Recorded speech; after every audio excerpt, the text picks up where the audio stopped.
নোয়াখালীর বেগমগঞ্জ উপজেলার শিক্ষার্থীদের স্কাউটিং এবং পরিবেশের প্রতি সচেতনতা বৃদ্ধি এবং শিক্ষা কার্যক্রমে উদ্বুদ্ধকরণ ও প্রতিভা অন্বেষণের লক্ষ্যে ক্রীড়া সামগ্রী ও গাছের চারা বিতরণ করা হয়েছে।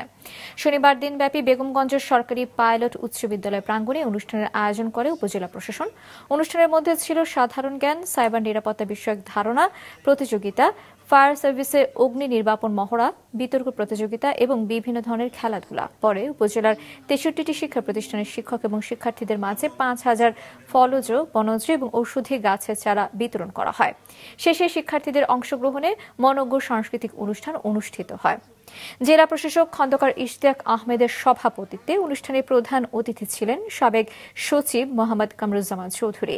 উপজেলা নির্বাহী কর্মকর্তা আরিফুর রহমানের সঞ্চালনায় বিশেষ অতিথি হিসেবে উপস্থিত ছিলেন পুলিশের রাজশাহী রেঞ্জের DIG Mohammad Shahjahan, Noakhali police super Abdullah Al Faruk এবং জেলা যুবদলের সভাপতি মঞ্জুরুল আজিম সুমন সহ অন্যান্যরা।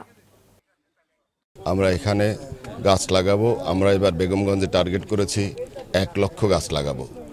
গাছ আমাদের পরিবেশের জন্য দরকার। আমরা স্কাউটদেরকেও বলেছি, আমরা চারা বিতরণ করেছি। গাছ লাগিয়ে আমরা যে কার্বন নিঃসরণ 3-0 যে থিওরি আমাদের চিফ অ্যাডভাইজার স্যারের, আমরা সেটার একটা হলো কার্বন যেন নিঃসরণ কমানো যায়, সেটা আমরা বিশ্বাস করি যে গাছ কার্বন ডাইঅক্সাইড গ্রহণ করে।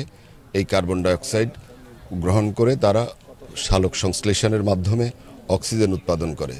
আমরা চাই এই কার্বন ক্যাপচার করা হোক এবং এই গাছগুলো কার্বন ক্যাপচার করে অক্সিজেন ছাড়ুক, বাতাস নির্মল হোক, মানুষ যেন এই পার্কে এসে বুক ফুলিয়ে নিঃশ্বাস নিতে পারে।